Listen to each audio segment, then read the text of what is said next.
Hey guys, it's Scott here from ZoMyGodPlay, and still be unboxing the Trunks Travel Edition of Dragon Ball Xenoverse for the Xbox One. So this particular limited edition or collector's edition set, which was released by Bandai Namco Games, which is of course now known as Bandai Namco Entertainment, features the Dragon Ball Xenoverse game, which is the first game to be released onto next-gen platforms, as well as a statue of Trunks in his normal attire from the Dragon Ball Z universe. So to start off with, I'll show you around the packaging. So we have the front cover. We have the spine, which features Trunks in his Xenoverse outfit. Yeah, again, looking pretty cool. And then on the right-hand side of the box, we then have an image of Goku and the mysterious character. The mysterious character is, of course, you, so you can customize him in this game. And then on the top, we have the Capsule Corp logo, as obviously Trunks is part of Capsule Corp. On the back of the packaging, you'll find all sorts of useful information in multiple languages. So, for example, the main aim of the game is to create your own character and restore the Dragon Ball history. You've got a list of the contents. So as you can see, it says here, it includes 25cm figurine of Trunks.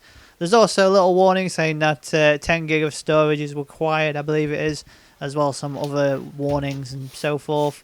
But basically, just pretty boring information about warnings and what's required and so forth, as well, of which are in multiple languages, as this is the European version, which means you'll buy this version. If you're living in Germany, you'll get the same packaging. If you're living in UK, you get the same packaging, which seems to be the norm with Bandai Namco Entertainment Games. But nevertheless, let's continue. So the first thing I've noticed about this particular collector's edition set is, even before I've got in it, the packaging is quite a lot sturdier and stronger than other collector's edition releases. So for example, if you've seen our or seen my personal One Piece unboxing for Pirate Warriors 2, the packaging was a bit flimsy and a bit terrible. Same went for Battle of Z. That was pretty flimsy and fell apart quite easily. But this one, they've used stronger cardboard, so it's actually quite strong and sturdy, and it's not going to damage in your hands or during transit, which is obviously a good thing, as the figurine is quite big and detailed. But once you get on the inside, you'll find, or I find, a surprise, which in this case is a poster for Dragon Ball Xenoverse, which is the main front cover. And if I fold it out, it's not a particularly big poster, but it's basically the main front cover of the game, whereby Goku is about to do a ki blast and is in Super Saiyan form. And then also on the inside, we have a standard copy of the game, which again features multiple languages and multiple age ratings, as it's a European version of the game rather than just a generic UK version. But nevertheless, we'll take a look at the game first. So yeah, again, if you've seen any pre-order listings on Amazon Game, or even seen it in shops as the game is now out, this is the front cover, and it's the same as the standard version. You've got the name of the game on the spine, as you'd expect, and then on the back you've got the same type of information that we saw a moment ago on the back of the box, such as create your own character and restore Dragon Ball history. So there's not really a lot to talk about. Bit straight to the point and basic, which most game cases tend to be nowadays. But nevertheless, we'll unseal this, as this also comes in its own cellophane wrapper, which doesn't always happen that often with collector's edition releases. And on the inside we have the game disc, which is on the left hand side, as that's how Xbox One games are. Yeah, again, features the same artwork as that used on the front cover of the game case. And then on the right hand side, there's no manual included, but there is the inclusion of Bandai Namco's VIP reward points, which is a bit like Club Nintendo reward points. If you've never seen them before, you basically buy Namco games, register the code that's included on the VIP reward site, and then you can swap those points for prizes and perks. So more recently, Namco have added the pre-order bonus DLC, which was Super Saiyan 4 Vegeta and 2 armors. If you have enough points, which only requires 1,400 points, you can then exchange those points for that character and then use it in the game if you haven't already got them. But there is other rewards such as t-shirts, collectible figurines, steelbook cases and so forth. So if you've never done it before, then it's well worth going out and checking it out. Now, anyway, this box that I've just been opening is the figurine of Trunks. And unlike other figurines that have been included with other collector's edition releases, such as the Dragon Ball Z Battle of Z collector's edition that we unboxed a year ago, or near enough, that figure came in one piece. This one actually comes in several pieces, so you have to build him up.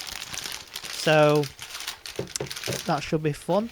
I don't mean build him up as in like Gundam model kits. It's just simply slotting Trunks' top body part into the bottom part, which it should be straightforward, but it probably isn't. And more better news is that it also includes a stand for the figurine to stand on, as obviously the Goku figurine and the Luffy figurine from Pirate Warriors 2 didn't include any bases, so they basically just fell over if you didn't put them on a flat surface. So yeah, anyway, this is what you can expect from the Trunks figure. And as you can see, it comes in 4 different parts. You've got the base that the figure stands on, you've got the top part of Trunks' body, you've got the sword, which I thought would still be attached to the sheath, but no it isn't, it comes out separately, even though it's only a little bit of a blunt edge. And then we have his legs, which obviously are the most important part, because, you know, he wouldn't be able to stand up. But yeah, this is what the figurine looks like close up, and there's a pretty cool amount of detail. You've got his hair that's actually down, and the bit of plastic can be bent backwards and moved around, so you can sort of style his hair if you wish to, but only the front little parts. You've got his sheath whereby the sword slots into, and on his jacket you can see the Capsule Corp logo. And if you haven't already guessed or assumed, this is the outfit that he wore in the Dragon Ball Z TV series, most notably his debut appearance in the Frieza saga, which I think is still one of the best introductions of a character ever, whereby he just arrives on the scene and takes care of Frieza. But once you've built the actual stand-up, this is the end result, which might not look anything impressive in this video, but trust me, when he's stood on the shelf or desk or wherever you want to place him, it looks proper badass, as they would say. And he's around about the same size as what Goku is, so it is a pretty tall figure. Maybe a couple of centimetres in it shorter, but it's roughly around about the same size. It's highly detailed. It doesn't move in any shape or form. It's just permanently fixed.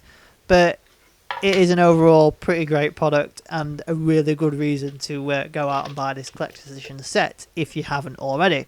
And even more surprising now is that this Dragon Ball Xenoverse collector's set has been reduced in price recently as part of Easter sales and so forth, so you may be able to pick it up for a lot cheaper than what it was. But at the end of the day, it's still pretty much worth the £80/£90 asking price that was there, as the game itself still retails for around about £50. You do get a figure which, if you're an anime fan or manga fan, could cost anywhere up to 40 quid, and then as a bonus you get a poster. So pretty nice package all around. So that's what you can expect from the Dragon Ball Xenoverse Collector's Edition, dubbed Trunks Travel Edition, which is now available in Europe.